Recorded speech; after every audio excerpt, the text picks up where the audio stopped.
Mateo 13, 24 al 43. Les refirió otra parábola diciendo: el reino de los cielos es semejante a un hombre que sembró buena semilla en su campo, pero mientras dormían los hombres vino su enemigo y sembró cizaña entre el trigo y se fue.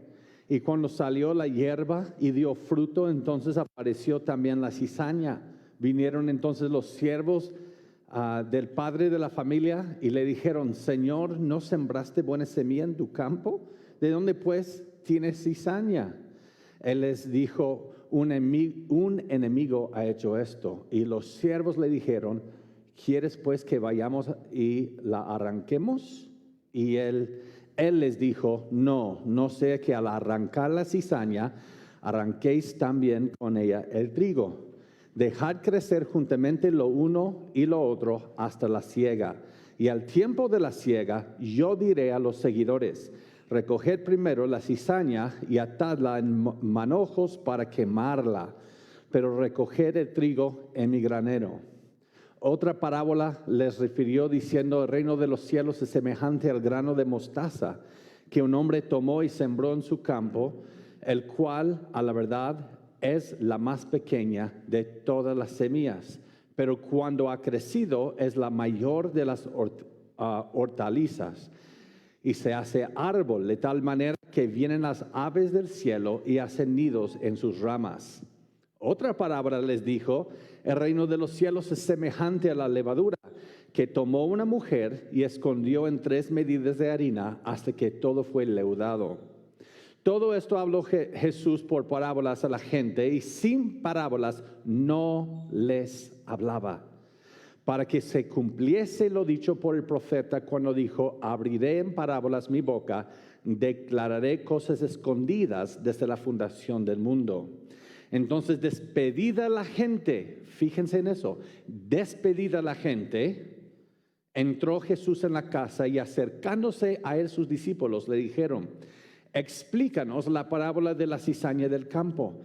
Respondiendo él les dijo: el que siembra la buena semilla es el Hijo del Hombre, o sea, Jesús. El campo es el mundo. La buena semilla son los hijos del reino y la cizaña son los hijos del malo. El enemigo que la sembró es el diablo. La siega es el fin del siglo. ¿Ustedes siguen viendo esta palabra siglo? Y los segadores son los ángeles, de manera que como se arranca la cizaña y se quema en el fuego, así será en el fin de este siglo. Enviará el Hijo del Hombre a sus ángeles y recogerán de su reino a todos los que sirven de tropiezo y a los que hacen iniquidad, y los echarán en el horno de fuego. Así será el lloro y el crujir de dientes. Entonces los justos resplandecerán como el sol en el reino de su Padre. Otra vez, el que tiene oídos para oír, oiga. Acuérdense la semana pasada que les llevé la parte 1, en los primeros 23 versículos. Y solo quiero aclarar un punto, porque yo sé, por la manera que nos han criado en nuestro contexto, de este siglo, al menos ahora cuando digo siglo no estoy hablando del término bíblico, estoy hablando de los últimos 100 años. En nuestros tiempos, en cuanto a Israel. Y estoy seguro que quizás alguna que otra persona hubo un malentendido. Entonces solo quiero aclarar ese punto. Quiero dejarles algo muy claro. La nación de Israel fue cortada. Pero no todos los judíos. Hay judíos en la iglesia, en el reino sempiterno de Dios, hay gentiles en la iglesia. Y ahora nosotros somos el Israel de Dios. Eso lo dice el texto una y otra y otra y otra y otra vez por todas las cartas de Pablo. Pues, noten esto. ¿Se acuerdan que lo que nos está advirtiendo Jesús la semana pasada en Mateo 13, 10 al 13? Entonces, acercándose los discípulos le dijeron: ¿por qué les hablas por parábolas a toda esta gente, a los israelitas? Y él respondiendo les dijo: porque a vosotros. ¿Quién es el vosotros? No ellos, los discípulos. A vosotros os es dado saber los que misterios del reino de los cielos, mas a ellos, ¿quiénes son ellos? El pueblo judío. Mas a ellos estoy hablando corporativamente, no individualmente, porque Dios va a salvar a judíos y gentiles igual. Estoy hablando de la nación. A ellos no les es dado. Porque a cualquiera que tiene, se le dará y tendrá más. Pero al que no tiene, aún lo que tiene le será quitado. ¿Qué es lo que esta nación tiene? Sí tienen algo. Un pacto en teocracia. Una nación en pacto con Dios. Y Dios habló a esta nación y están bajo pacto con Él. Pero a los que no se arrepienten y ponen su fe en Cristo, aún lo que tienen como nación bajo Dios, les será quitado. Eso dice la eterna palabra de Dios, no es mi opinión. Por eso les hablo por parábolas, porque viendo no ven y oyendo no oyen ni entienden. Una parábola es juicio contra el pueblo de Dios, los que no quieren creer. Los que su orgullo étnico es más grande que su reconocimiento de su propio pecado. Una parábola enseña al pueblo de Dios redimido los misterios de Dios. Y esos son los misterios que estamos predicando ahora, que el mundo no entiende. Pero la parábola también tiene la función de un juicio. Pues, acuérdense lo que dijo Juan Bautista. Y ya también el hacha está puesta a la raíz de los árboles. Por tanto, todo árbol que no da buen fruto es cortado y echado al fuego. Si ustedes se acuerdan la semana pasada que vimos una y otra vez en el Antiguo Testamento, un árbol representa un reino. ¿Ok? ¿Y qué dice Juan el Bautista? Ese árbol, la hacha está en la base, se va a cortar. Para todos los que no se arrepientan. Así que desde aquí para adelante, solo nacer por algún linaje, algún grupo étnico, no puedes ya decir que eres pueblo de Dios. Es el arrepentimiento y tu fe en Cristo. Mira lo que dice Pablo en Romanos 9, 6 al 8. No que la palabra de Dios haya fallado. ¿Por qué está diciendo Pablo esto? Porque el pueblo judío rechazó a su Mesías. Entonces algunas personas pueden decir, la palabra de Dios falló, tanta promesa y el pueblo rechazó, la palabra falló. Pablo dice, no que haya fallado, porque mira lo que dice, no todos los que descienden de Israel son israelitas. Entonces, hoy día en Israel, todos los que nacen ahí, ¿son israelitas según Dios? No. ¿Quiénes son los israelitas? Los que han abrazado al Mesías, seas gentil o judío. De hecho, en Gálatas 6, Pablo dice que la iglesia es el Israel de Dios. En Gálatas 6. Ni por ser descendientes de Abraham son todos hijos, sino en Isaac te será llamada descendencia. Dios eligió, tiene una elección personal, no grupal. Esto es, no los que son hijos según la carne son los hijos de Dios. No los que dicen, yo puedo mostrar mi descendencia desde Abraham hasta mi familia por un árbol familiar y demostrarles.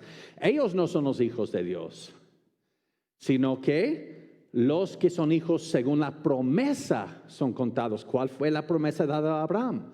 Que a través de su simiente Dios va a bendecir a todas las naciones. Los que son hijos de esa promesa, de la promesa de Cristo. Ahora, ¿ustedes son hechos hijos de Dios por la adopción por el Evangelio? He aquí Israel, el Israel eterno. Eso es lo que está diciendo. Mira, Gálatas 3, 7 al 8. No hay manera de debatir este punto. Sabed, por tanto, que los que son de fe, ¿quiénes son los de fe? La iglesia. Estos son hijos de Abraham. Entonces, ¿tú me quieres decir yo que el pueblo de Dios y la iglesia es lo mismo? Sí. Porque ustedes saben la palabra eclesia. quiere decir congregación, asamblea, y se usa 70 veces en el Antiguo Testamento, cuando habla de pueblo de Dios. Solo eclesía es griego y la palabra hebreo es distinto porque son los lenguajes. Pero en la traducción, la Septuaginta de la Biblia al Antiguo Testamento, al griego, la versión que usaba Jesús y los apóstoles del Antiguo Testamento, la palabra eclesía está en el Antiguo Testamento 70 veces, cuando hace referencia al pueblo de Dios. Y también en Hebreos 2 dice que cuando cita el Antiguo Testamento, habla de la congregación como eclesía e iglesia. Ahora, mira, sabe por tanto que los que son de fe, estos son hijos de Abraham. ¿Quiénes son los hijos de Abraham? Israel. Nosotros somos Israel. Y la Escritura, previendo que Dios había de justificar por la fe a los gentiles, nosotros, dio de antemano la buena nueva a Abraham, diciendo, en ti serán benditas todas las naciones. Gálatas 3:29. Y si vosotros sois de Cristo, ciertamente linaje de Abraham sois y herederos según la promesa. Las promesas que Dios hizo con Israel son nuestras. No solamente desde Cristo para acá, desde Adán para Cristo, todos los que confiaron en Dios y sus promesas. Así que, hablando del perpetuo pueblo de Dios, hay una nación, es una nación Israel, ¿ok? Y luego la palabra de Dios usa la palabra gentiles para naciones, etnias, ¿ok? Todas las otras naciones, esos son naciones. Pero hay un Israel como pueblo perpetuo de Dios, los redimidos, los salvos. Okay. Donde la mayoría de ellos en el Antiguo Testamento fueron de esta nación. Y en el Antiguo Testamento había unos israelitas que no eran nacionalmente Israel. Les voy a demostrar. Rey Saúl y Herodes en el Nuevo Testamento, ¿fueron israelitas? Sí.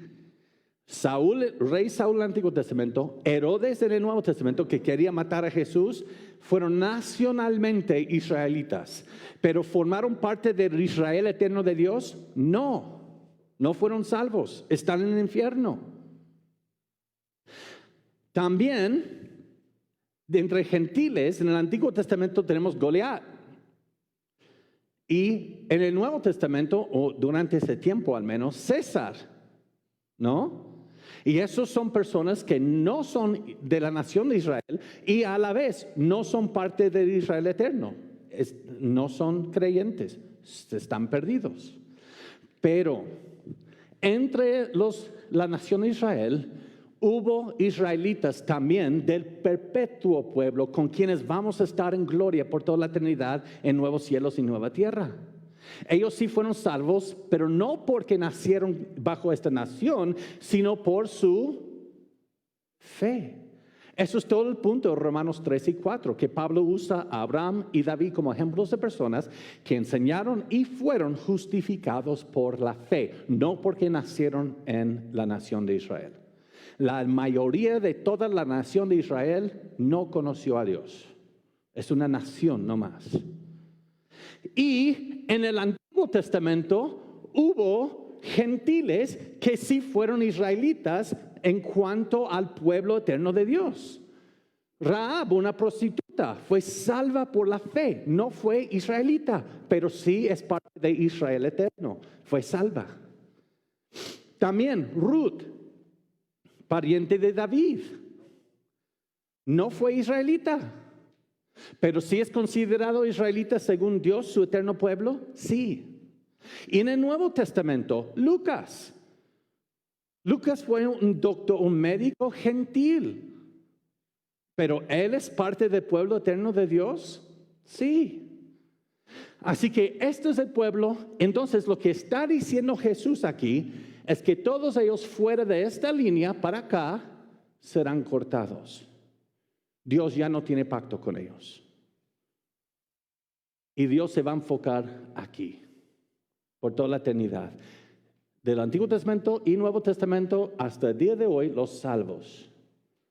Mira lo que dice Pablo en Romanos 11. Digo pues, ¿ha desechado Dios a su pueblo entonces? En ninguna manera. Ahora, ¿cómo dice que no ha desechado a su pueblo? Porque también yo soy israelita. Entonces, ¿Pablo fue salvo por ser israelita? No, porque se arrepintió y confió en Cristo, pero Dios sí ha salvado de los israelitas. Pablo es uno de ellos. Y en la descendencia de Abraham, de la tribu de Benjamín, Pablo está diciendo, Dios no ha desechado a su pueblo porque hay entre nosotros que hemos sido salvos.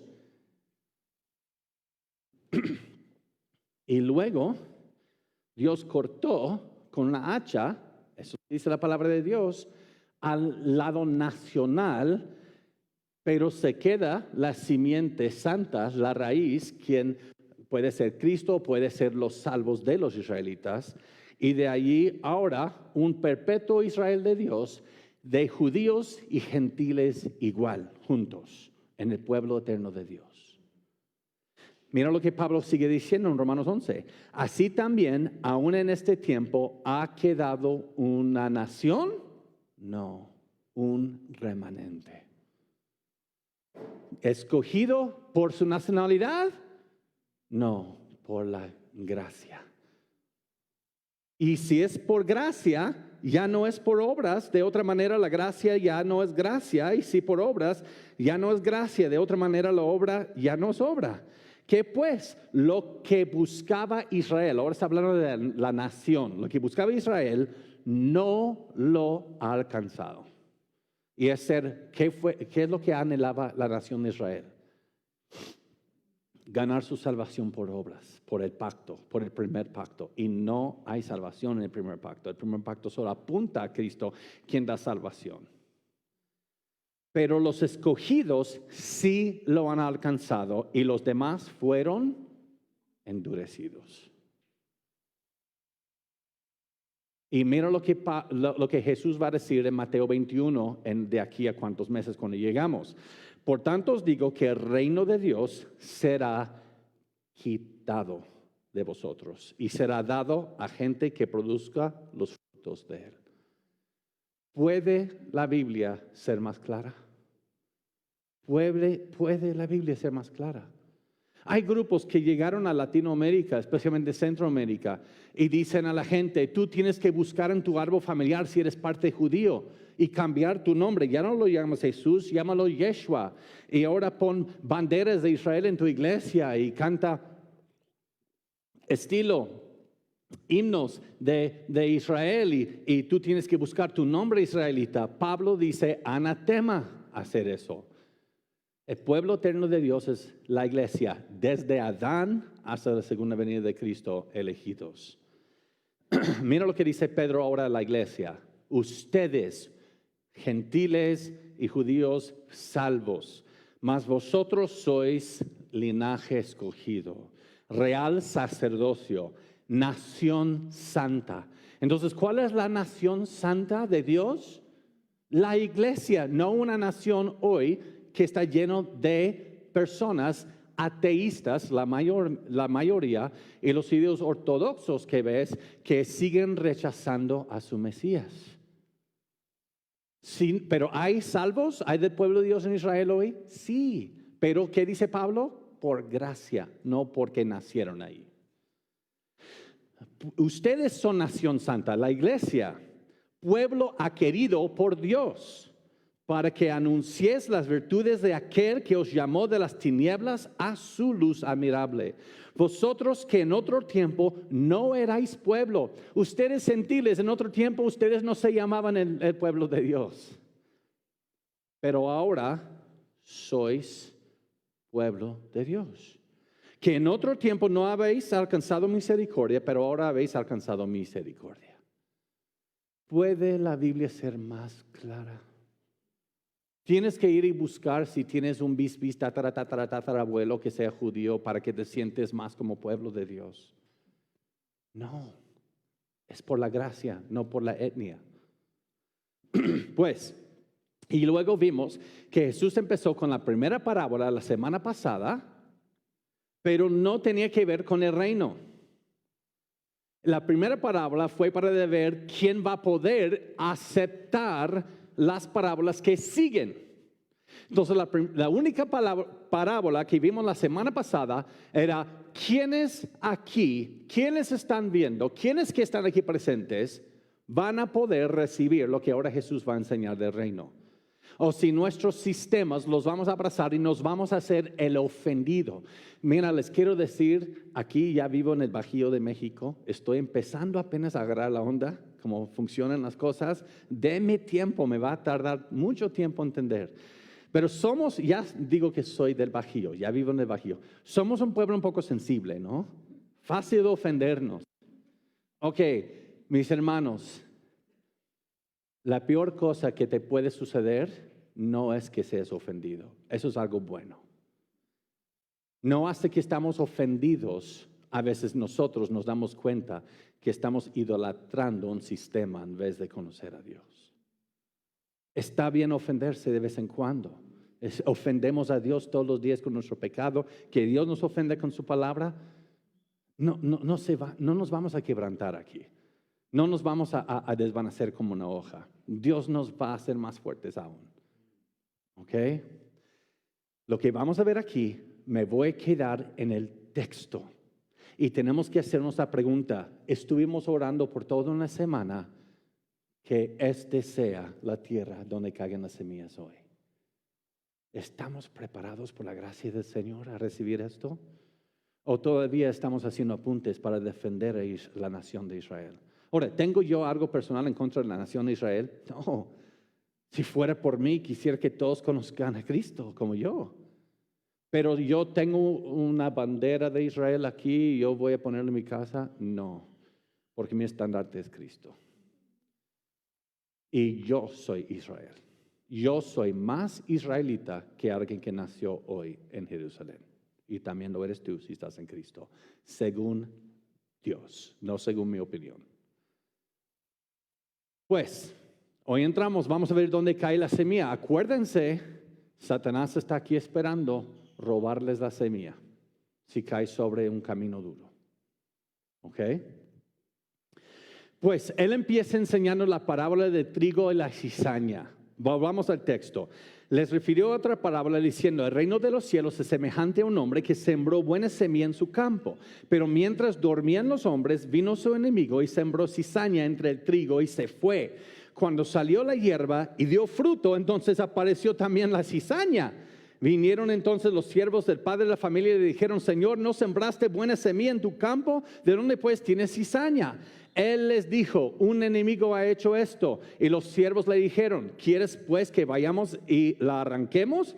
Y él les dijo: no, sea que al arrancar la cizaña, arranquéis también con ella el trigo. Dejad crecer juntamente el uno y el otro hasta la siega. Y al tiempo de la siega yo diré a los segadores: recoged primero la cizaña y atadla en manojos para quemarla, pero recoged el trigo en mi granero. Y luego para.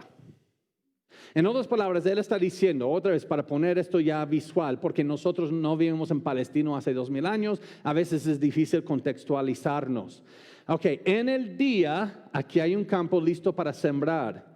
Y un sembrador viene y toma su semilla de trigo y lo está repartiendo. Es lo que dice Jesús. Y luego viene de noche.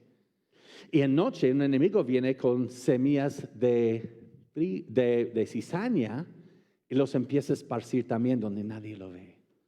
Y luego, ya con el tiempo, mira lo que pasa. Hay cizaña en medio del trigo. ¿Qué pasó? Yo recuerdo haber sembrado buena semilla. ¿De dónde vino esto? Y luego el dueño de la tierra decide dejarlos crecer juntos. En el día de la cosecha, el dueño dirá a los segadores: recojan primero la cizaña y quémala. Luego recogen el trigo y colóquenla en el granero. Y luego Jesús lo explica: no. Porque esta parábola es para juzgar a la nación por no arrepentirse. No se los va a explicar. Acuérdense lo que dijo. para que los que tienen se les será quitado. Por eso Él les da a ellos parábolas. Pero a su pueblo lo va a explicar después en secreto.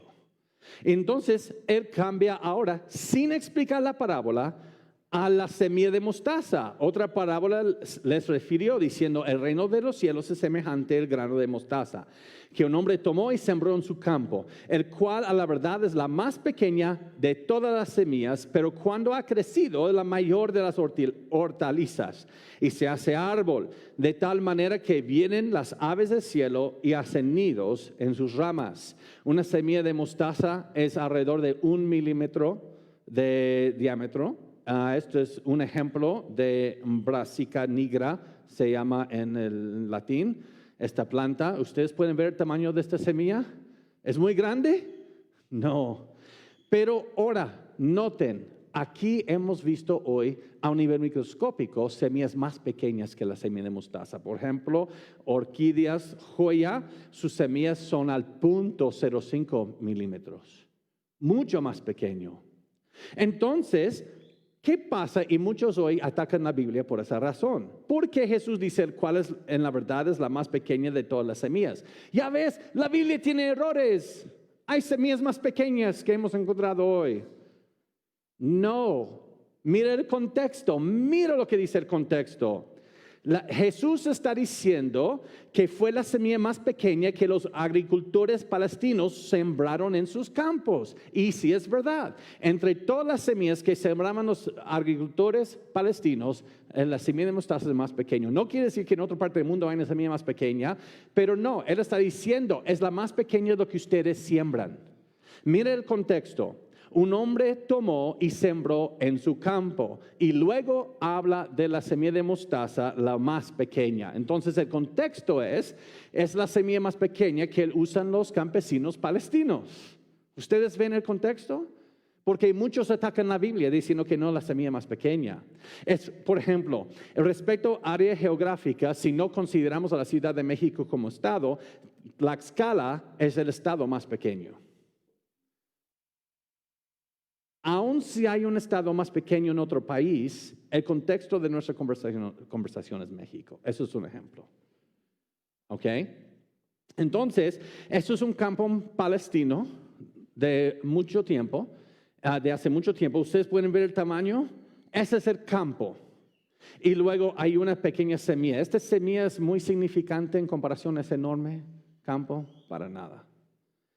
Pero cuando ha crecido es la mayor de las hortalizas y se hace árbol. Mira, lo que empieza de este tamaño, ahora les voy a mostrar un árbol de mostaza. Míralo.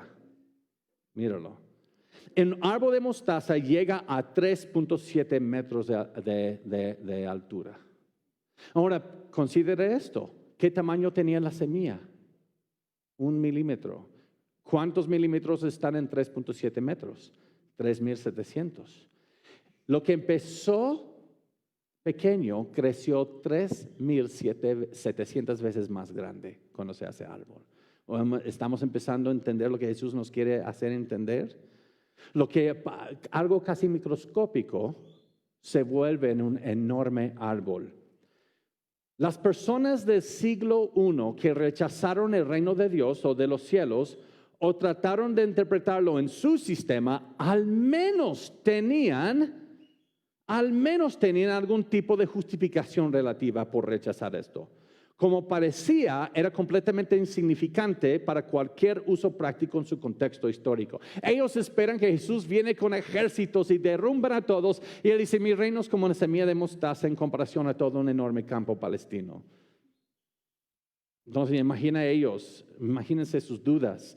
Jesús ni siquiera se refiere a nuestros problemas con Herodes y Roma, quienes son un insulto a nuestra herencia y orgullo nacional. Jesús no nos ofrece ninguna esperanza pragmática de mejorar nuestra situación actual. Este es el Jesús, es este Jesús solo maestro con carisma que está iniciando un movimiento que se va a desvanecer en 10 años. Ellos esperaban que llegaban en enorme árbol a tumbar todos los otros reinos que son árboles. Y Jesús dice, no, es como una semilla de mostaza. Se va a convertir en un árbol, pero ahora nadie lo va a reconocer. Ustedes, para la gente pragmática, nacionalista, ¿ustedes creen que les agrada eso? De ninguna forma. De tal manera que vienen las aves del cielo y hacen nidos en sus ramas, de este árbol que una vez era una semilla. Entonces la explicación de la parábola semilla queda nula. Jesús no la va a explicar, porque con estas parábolas está juzgando a una nación idólatra. Y luego llega la parábola de la levadura. Otra palabra les dijo: el reino de los cielos es semejante a la levadura que tomó una mujer y escondió en 3 medidas de harina hasta que todo fue leudado. Yo encontré algunas referencias de que afirman que 3 medidas de harina suman de entre 18 y 27 kilos de harina. ¿Eso es mucha harina? ¿Pueden imaginar el pan que podemos hacer? Un solo pan con 30 kilos de harina. Pues vamos a tener un enorme pan que va a llegar a la iglesia, ¿no? Imagínense con levadura el tamaño del pan que va a hacer con esta cantidad de harina. Y luego, la explicación de la palabra de levadura, nula, no la va a explicar. Porque Jesús a los nacionalistas, en vez de a los que reconocen que son pecadores y necesitan salvación, que buscan salvación nacional en vez de salvación personal, los está juzgando con estas parábolas. Todo esto habló Jesús por parábolas a la gente, y sin parábolas no les hablaba. Para que se cumpliese lo dicho por el profeta cuando dijo: abriré en parábolas mi boca, declararé cosas escondidas desde la fundación del mundo. ¿Qué es lo que está escondido en una parábola? ¿Qué ha sido escondido y de quién fue escondido? Número 1, lo que ha sido escondido desde la fundación del mundo es lo que hemos estado viendo en Mateo acerca del reino de Dios. 2 siglos, cuando Cristo viene, empieza el nuevo siglo otra vez, nuevos cielos, nueva tierra. Así que si tus ojos están solamente en el mejor de México, de Israel, allá en Palestina hoy, si están solo enfocados allí, te vas a tropezar. ¿Y de quién fue escondido? Pues vamos a ver, Jesús está citando ahí el Salmo 78. ¿Y qué dice el Salmo 78? 1-4. Escucha, pueblo mío, la ley, inclinad vuestros oídos a las palabras de mi boca. Abriré mi boca en proverbios. Hablaré cosas escondidas desde los tiempos antiguos. Pero mira lo que dice el versículo 3. Las cuales hemos oído y entendido. Entonces, el salmista está diciendo cosas misteriosas para todos, al pueblo perpetuo de Dios, si entendemos. La pregunta es, hoy solo van a salir de aquí 2 grupos de personas.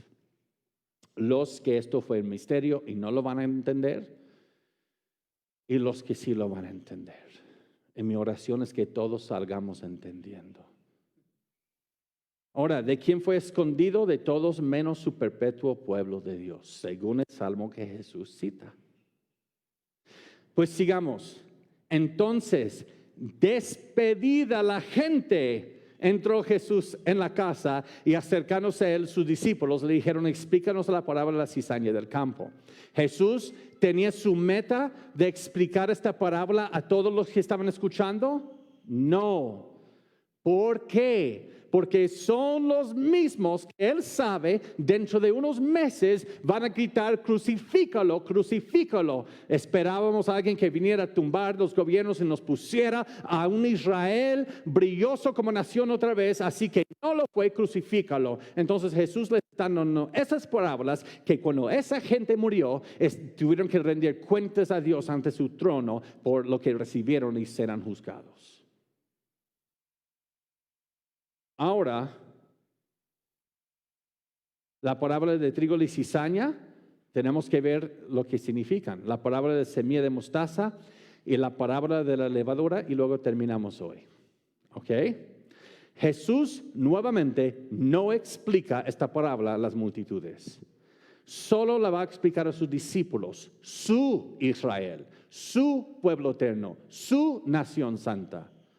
¿Por qué no la quiere explicar a ellos? Nuevamente, Porque lo que vimos la semana pasada, entonces acercando a los discípulos dijeron, ¿por qué les hablas por parábolas? Él respondió, les dijo, porque a vosotros, mi Israel eterno, os es dado saber los misterios del reino de los cielos, mas a ellos no les es dado. Pues, respondiendo él les dijo, ahora vamos a ver la explicación. El que siembra la buena semilla es el Hijo del Hombre, Cristo. El campo es el mundo, la buena semilla de los hijos del reino. Las cizañas son los hijos del malo, el enemigo que las sembró es el diablo. La siega es el fin del siglo y los segadores con los ángeles, de manera que como se arranca la cizaña y se quema en el fuego, así será el fin de este siglo.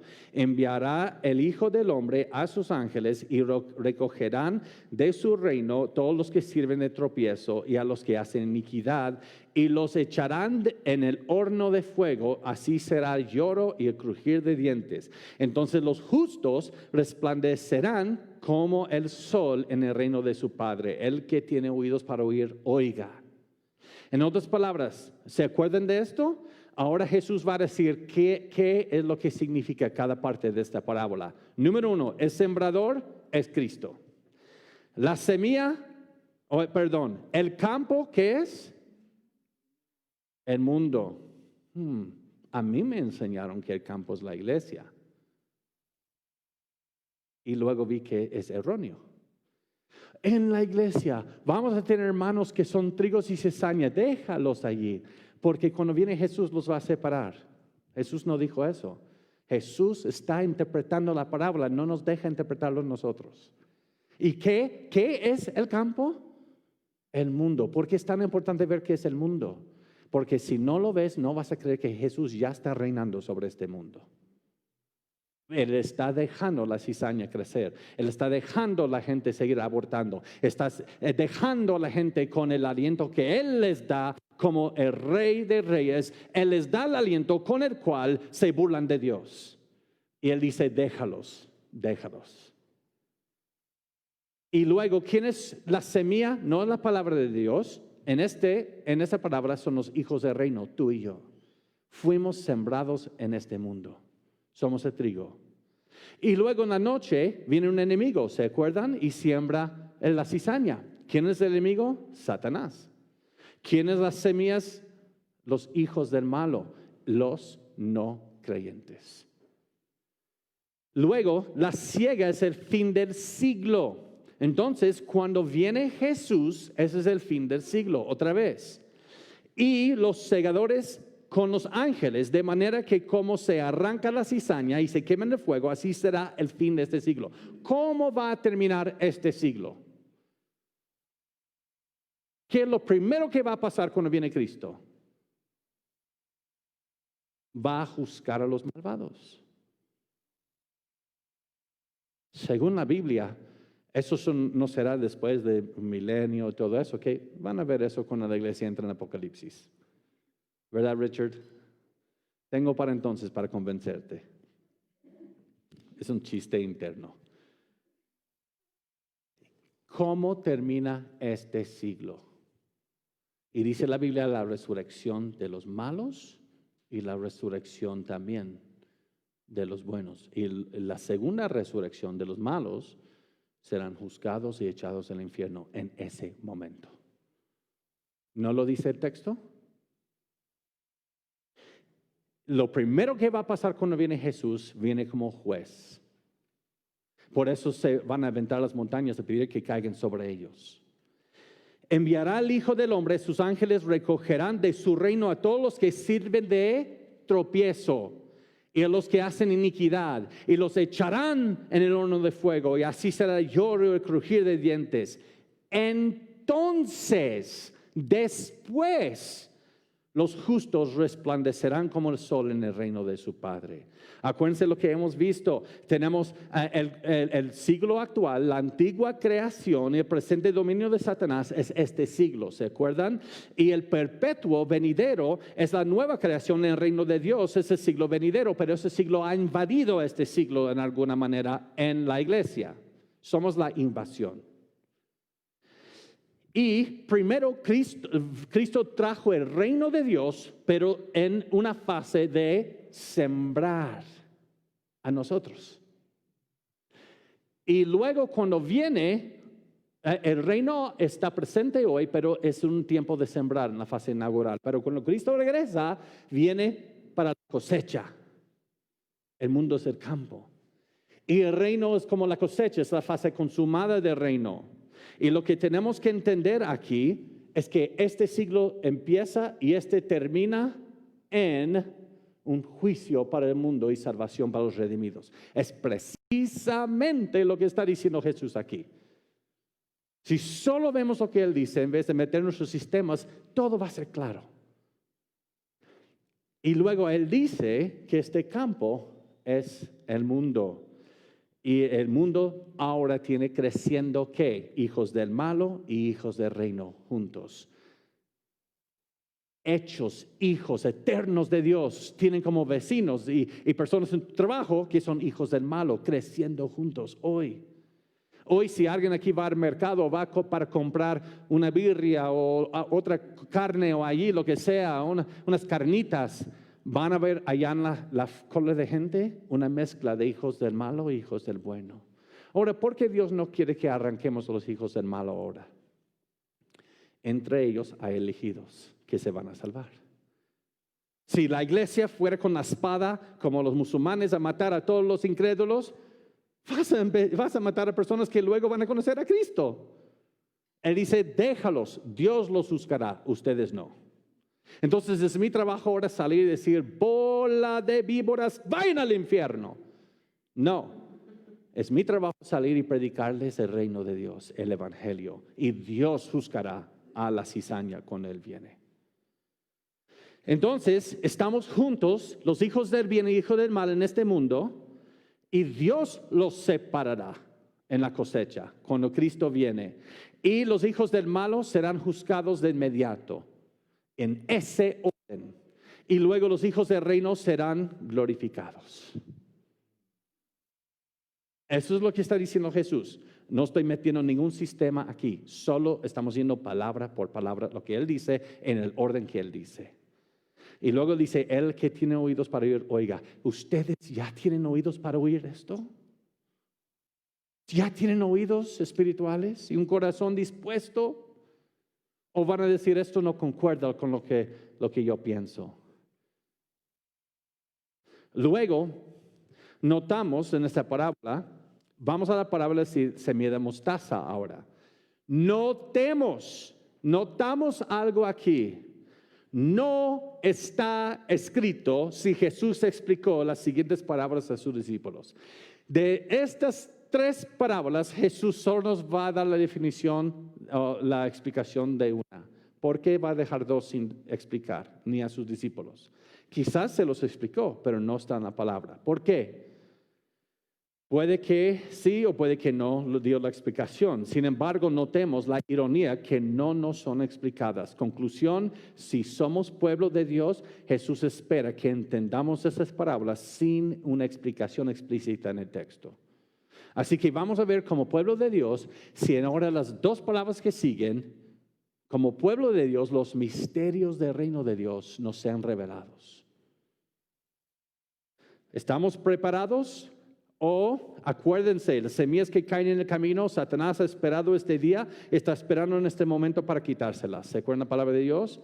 Semillas que caen entre las piedras, si no tenemos un corazón preparado y dispuesto, de aquí a poco tiempo, no nos va a importar ya y volveremos a buscar agua en cisternas rotas muy pronto.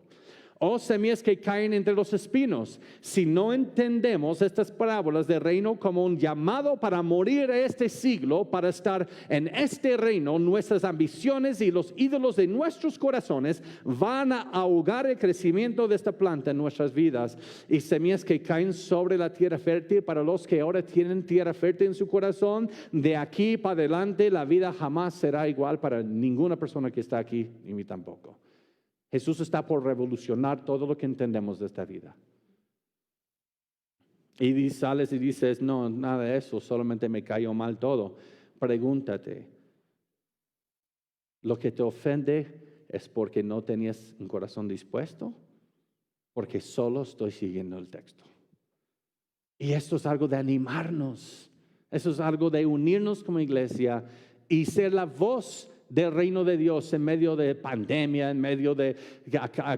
tenemos un ministerio en Perú, acaban de su presidente de sacar y todo, hay una revoltura y ustedes ven los Estados Unidos con las elecciones, que burla que fue, todo lo que está pasando ahí. ¿Realmente eso es lo que te va a seguir, lo primero que vas a ver en la mañana, o vas a ver la voz de razón de esperanza para el reino de Dios que ya está aquí?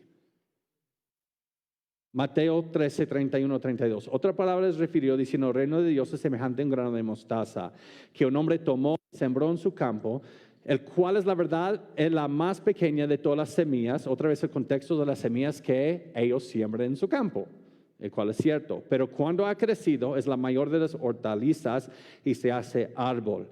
Notamos este uso de árbol. ¿Nos deja Cristo adivinar a lo que se refiere con árbol? No. Acuérdense, Isaías 6:13, en la comisión de Isaías: y si quedare aún en ella la 10ª parte, está hablando de los israelitas, si aún queda la 10ª parte de esta nación, esta volverá a ser destruida. Pero como el roble en la encina, al que ser cortados aún queda el tronco, así será el tronco, la simiente santa. A un nivel de nación se van a cortar toditos, menos una simiente santa. Eso quiere decir Cristo, o los que creen en Cristo, al menos. Esos son los judíos salvos de hoy. Esto es algo, no es contra de los israelitas como si son malos. Es para decir que solamente quedarán los que confiesen a Cristo. Mira lo que dice Daniel sobre árboles. Dios les dio un segundo sueño, le dio un segundo sueño a Nabucodonosor, en el que se compara su reinado con un árbol cuyas ramas llegan hasta los confines de la tierra. Ustedes ven, cuando la Biblia habla de árboles, está hablando de reinos. Reino de Israel, reino de los babilónicos aquí. Luego se corta el árbol, pero se deja la raíz en Daniel, profetizando acerca de cómo Dios lo iba a cortar por un tiempo y luego restauraría a Nabucodonosor. Ezequiel, mira lo que dice acerca del Evangelio, Israel y luego la iglesia. Así ha dicho Jehová el Señor: tomaré yo del cogollo de aquí alto cedro y lo plantaré del principal de sus renuevos, cortaré un tallo y lo plantaré sobre el monte alto y sublime, el reino de Dios. En el monte alto de Israel lo plantaré y alzará ramas y dará fruto y será magnífico cedro. Está hablando del pueblo de Dios, nosotros. Pero lo va a cortar de otro. ¿Ok? Y habitarán debajo de él todas las aves de toda especie, la sombra de sus ramas habitarán. Y sabrán todos los árboles del campo, todos los otros reinos del mundo, que yo Jehová abatí el árbol sublime, levanté el árbol bajo, hice secar el árbol verde, hice secar el árbol verde, hice reverdecer el árbol seco. Yo Jehová lo he dicho y lo haré. ¿Nos puede quedar una duda? Cuando hablo de árboles, hablo de reinos del mundo. El campo aquí también es el mundo. Y Él va a secar a uno verde y a uno seco lo va a hacer verde. Notamos este uso de árbol. Cristo no nos deja adivinando lo que quiere decir con árbol, que se hace de semilla de mostaza un árbol. El árbol se refiere al reino. Entonces el reino de Dios aunque es un árbol, va a empezar como una semilla de mostaza muy pequeña. Lo que comenzó con 11 discípulos miedosos. ¿Por qué digo 11? Porque por Judas Iscariote. Lo que comenzó con 11 discípulos miedosos, confundidos, incultos, ha crecido por 20 siglos a un reino, un árbol que se extiende por el mundo, anunciando al Rey Jesús todos los días en medio de este siglo tenebroso. En todas partes del mundo, en cada segundo, hay un lugar en el mundo donde se está predicando el reino de Dios. Y empezó con 11 incultos, temblando allí por miedo. Eso es la semilla de mostaza que ha crecido. En otras palabras, mira este mapa del mundo, cerca, eso quiere decir alrededor de 30 años después de Cristo. Y boom, mira este enorme reino. Y ahora, mira, 20 siglos después, ¿dónde está el Evangelio? Mira, ha crecido como un árbol. ¿Estamos viendo esto? Se hace árbol de tal manera que vienen las aves del cielo y hacen nidos en sus ramas. ¿Qué es esto de aves? Una ave se esfuerza constantemente hasta que puede descansar por encima del suelo, donde hay seguridad. Y si está completamente convencido de la seguridad prolongada, va a construir un nido allí. ¿Dónde estás edificando tu nido? ¿En las noticias de una nación allá en el Medio Oriente o el reino de Dios que jamás será cortado? Y mientras sembraba parte de la semilla, acuérdense, volvamos en otra parábola para que veamos una ironía aquí. Y mientras sembraba, parte de la semilla cayó junto al camino y vinieron las aves y la comieron. ¿Ustedes ven lo que Jesús está conectando aquí con las parábolas de la semana pasada?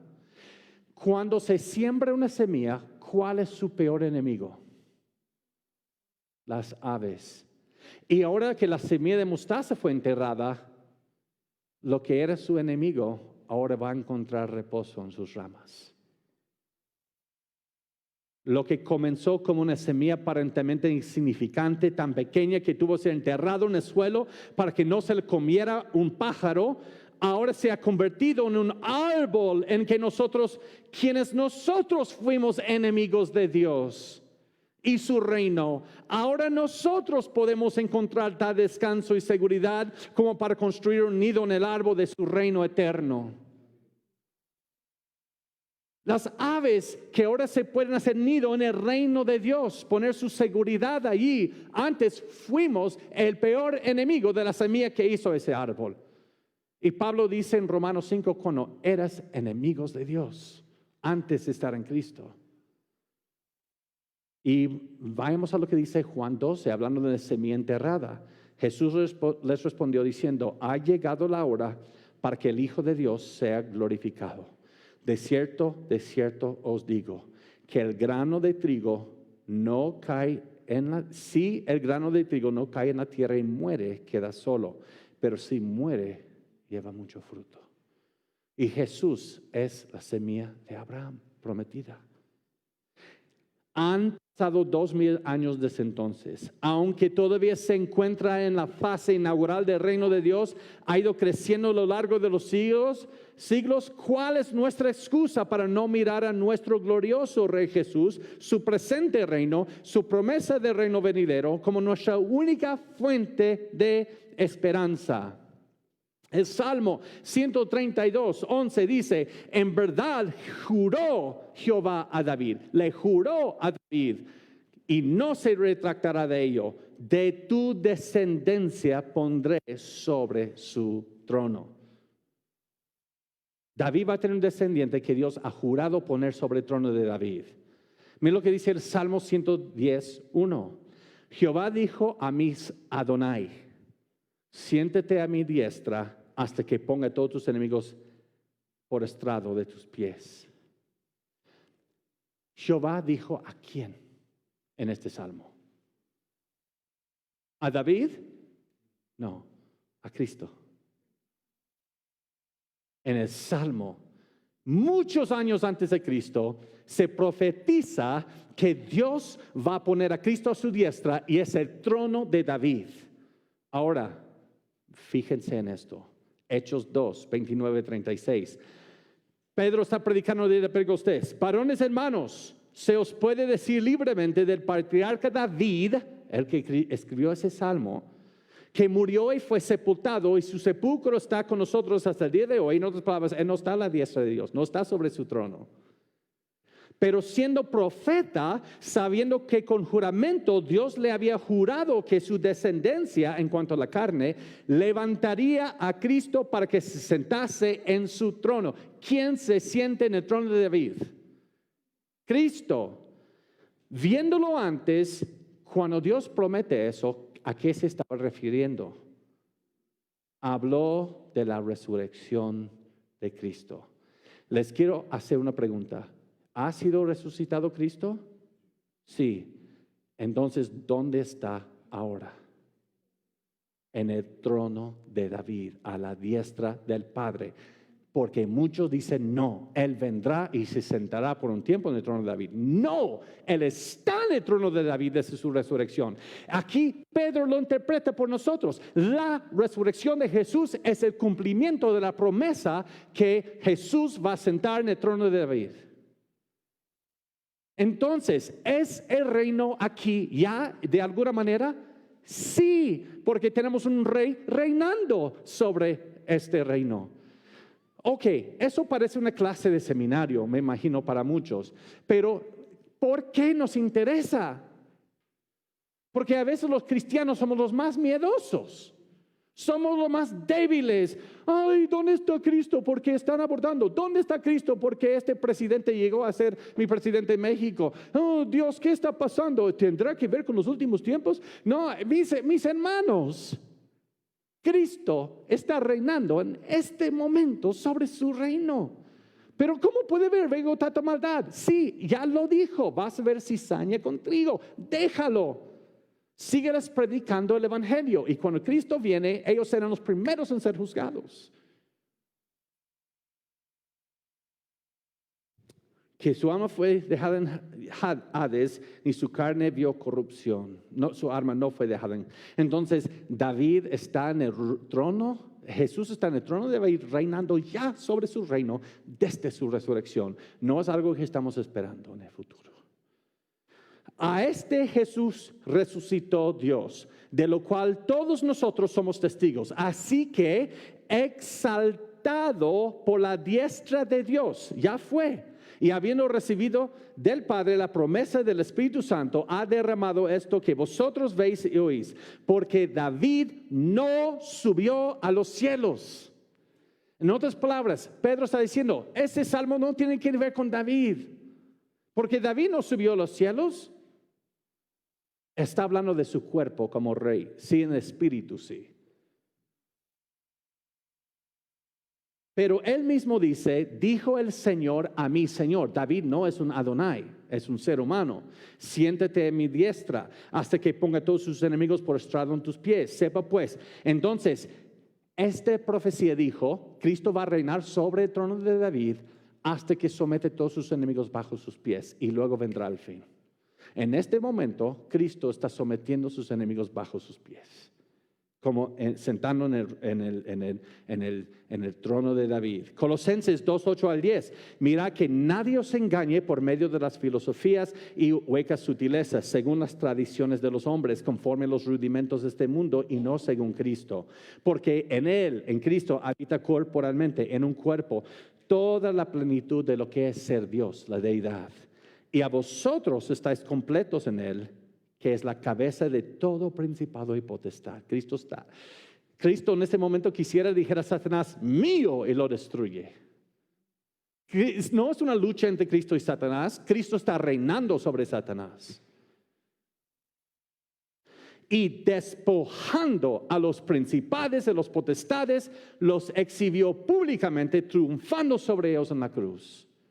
Nosotros como cristianos hoy tratamos, hay una gran lucha entre Satanás y Dios, están así, vamos a ver, Cristo va a vencer. No, Cristo ya los venció. Y ahora Satanás es un títere para él, para su gloria, y acumulando más juicio para sí mismo. Cristo está reinando sobre su reino en este momento. Y cuando Él regresa, separará esa cizaña del mundo y los quemará de inmediato. Nuestro Salvador, la simiente de Abraham, fue crucificado y sepultado por los pecados de su pueblo. Luego este mismo glorioso Hijo de David se levantó de la tumba y tomó el lugar que le corresponde en el trono de David, donde permanece hoy, haciendo crecer su reino hasta que el árbol alcance el tamaño completo y el rey volverá para cortar a todo árbol menos este. Ahora sigamos. Otra palabra les dijo, el reino de los cielos es semejante a la levadura que tomó una mujer y escondió en 3 medidas de harina hasta que todo fue leudado. Esta parábola repite el punto del primero, pero está agregando una pequeña arruga a la descripción del reino. El reino no solo comenzó de una manera pequeña como una semilla de mostaza y aparentemente insignificante, pero la levadura estaba escondida en la harina. No puedes distinguir la levadura de la harina una vez que la mezclas. El reino de Dios fue escondido dentro de la harina. El reino de Dios, en todo su poder, comenzó de una manera aparentemente irrelevante desde una perspectiva de influencia global, pero ha estado creciendo y madurando. Eso fue muy importante para ellos entender. Ellos querían un Salvador que viniera a atacar a sus enemigos y él dice, no, mi reino yo vengo para esconderlo dentro del mundo, no para tumbar al mundo. Una vez que su crecimiento haya madurado, nuestro Rey Jesús regresará y la plenitud del mundo siglo venidero será consumado. Si no estás en Cristo hoy, ¿estás cansado de batir tus alas con constante miedo mientras ignoras los efectos inevitables de la gravedad? ¿Estás cansado de ver tu muro de Facebook buscando alguna noticia de esperanza en este mundo? Mira al Rey Jesús. Él reina sobre el coronavirus. Mira a Él. ¿Cómo te sientes hoy? ¿Dependen las noticias de tu Facebook? ¿O es porque te levantaste y Cristo sí sigue a la diestra del Padre reinando? Hay un árbol perpetuo, un árbol libre del depredador, que es tu propio pecado y Satanás, el Dios de este siglo, según 2 Corintios 4:3-4. Satanás fue derrocado públicamente por la muerte y la resurrección de Cristo. No veas al reino derrocado de Satanás para una respuesta, una noticia de esperanza. Este árbol fue sembrado por la muerte de Jesús y brotó de la tierra en su gloriosa resurrección. Arrepiéntete y arrójate sobre Cristo. Yo viajo a todo el mundo, ahora mis viajes son digitales. Y todas las preguntas que me entran, a veces me quiero frustrar, pero tengo que ser manso. Frustrar. ¿Qué hay de la iglesia? ¿Por qué el coronavirus? ¿Y dónde está Dios en esto? Digo, ¿qué te pasa? Estás reaccionando igual que los israelitas que rechazaron a Jesús.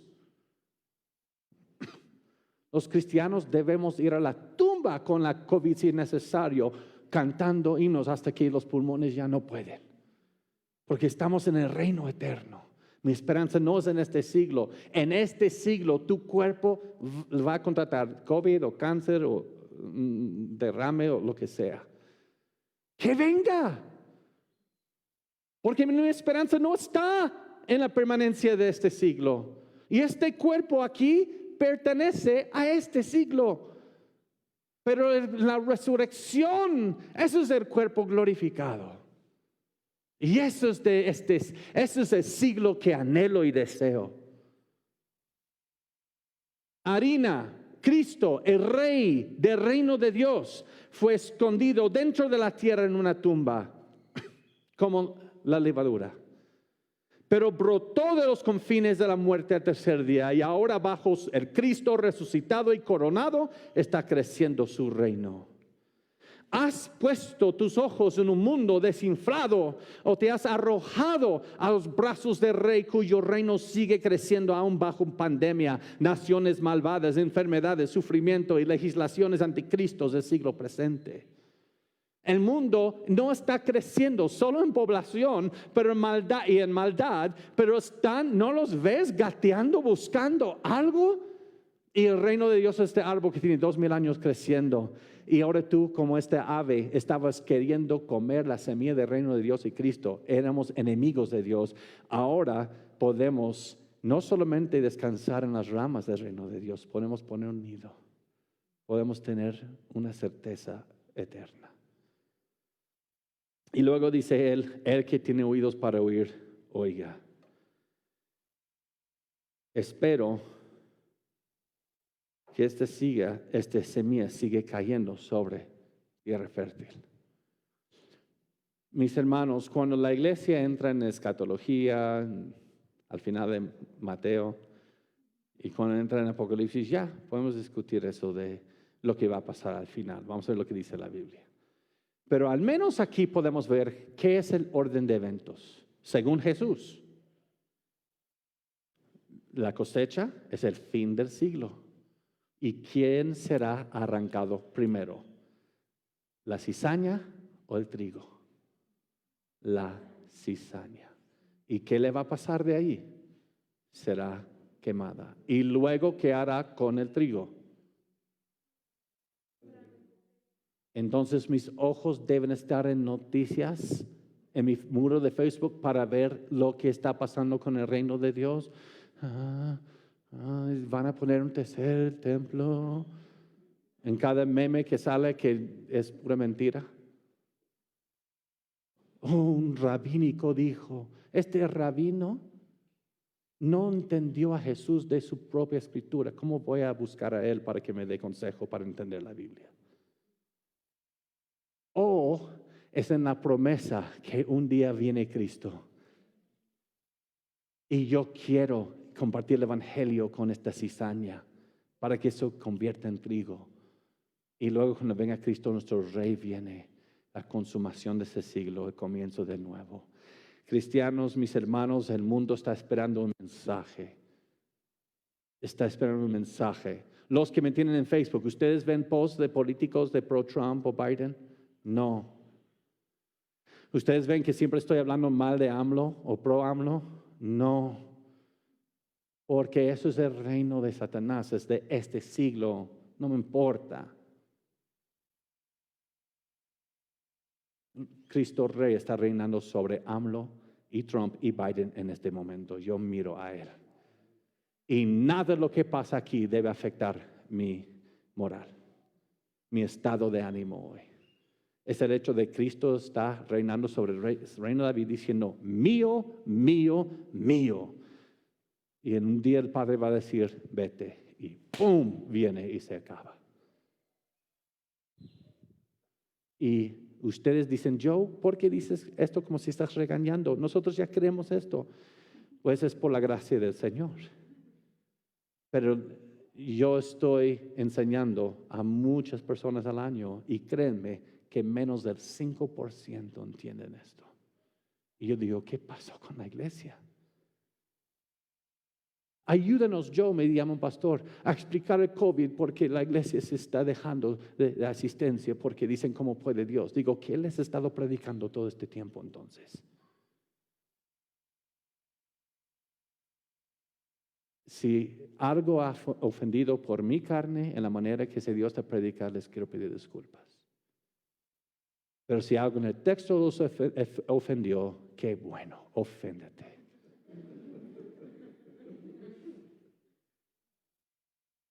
Porque es la manera que Dios me ha enseñado a ver su gloria, es ofender a mi carne. Y las veces más hermosas de mi vida, de aprender de Dios y comunión con Dios, ha sido después de que yo he sido ofendido a mi carne. No por Dios, sino por mí mismo, por mi ignorancia, por mi sistema. Mis hermanos, espero que sigamos para la próxima semana, para parte 3, Mateo 13, 44, 58, donde vamos a ver la parábola del tesoro escondido, la parábola de la perla de gran precio, la parábola de la red y luego la ilustración de tesoros nuevos y viejos. Y luego veremos el pueblo del árbol que se cortará, rechaza al rey y su reino. Jesús, después de dar estas parábolas, ¿sabes lo que le hace a esa gente que le estaba escuchando? Que les gustaba ver sus milagros. ¿Sabes lo que iban a hacer? Este hijo de carpintero, ¿quién cree que es? Ya vete. Y luego les tendremos una enorme sorpresa. Solo les voy a decir, hay un grupo en esta iglesia que está ensayando algo por horas a la semana para presentarles algo que tiene que ver con el reino de Dios. Y de aquí, la semana entrante, vamos a salir de aquí como iglesia. Es mi oración. Gente con sus ojos en Cristo, en el trono de David en este momento y diciendo a todos de este reino. Pero no viste en Facebook, a mí no me importa, por no usar malas palabras. Y yo, que aquí eres gringo, ¿qué de las elecciones? ¿Fue un fraude? A mí me da igual. Instrumentos de Satanás. Yo pertenezco a un reino donde hay mexicanos, guatemaltecos, gringos, canadienses, africanos, todos somos un reino, una familia. Deje a los muertos enterrar a sus muertos. Espero que eso sea tu corazón también. Oremos. Nuestro gran Dios y Rey, te doy gracias, Señor. Gracias, Señor. Que Cristo nunca va a entrar en un escándalo de corrupción. El Rey Cristo, reinando sobre la fase inaugural de su reino en este momento, nunca será quitado por democracia o dictadura. Señor, quita nuestros ojos de nuestros muros por nuestro estado de ánimo, te pido, y ponnos nuevamente en tu palabra. Lo que empezó como una semilla de mostaza, algo aparentemente insignificante, tiene 2000 años creciendo y ahora es un enorme árbol de mostaza. De tan grandeza y dureza y permanencia que podemos descansar en sus ramas, construir un nido, mientras que todos los otros árboles de este campo, este mundo, sean cortados. Este árbol jamás será cortado. Gracias. Señor, danos un corazón para compartir el evangelio con los israelitas, amarlos. Pero Señor, por favor, ayúdanos a no darles falsas expectativas debido a su etnicidad. Que en tu reino hay judíos y gentiles igual, ambos insertados por la gracia, no por etnicidad. Y Señor, ayúdanos a no caer en el judaizantes, dando mensajes de volver a un pacto, Señor, que Cristo cumplió en nuestro lugar, queriendo por obras ganar lo que solo la gracia nos puede dar. Señor, haz de nosotros voceros en este mundo tan preocupado, buscando alguna buena noticia en sus muros de redes sociales para poder enfrentar su día. No, Señor. Que nosotros brillemos luz en esos muros, en este mundo, sobre el reino sempiterno de Cristo, quien reina hoy y para siempre. Te lo pido, Señor, en el nombre de Cristo Jesús. Amén y amén.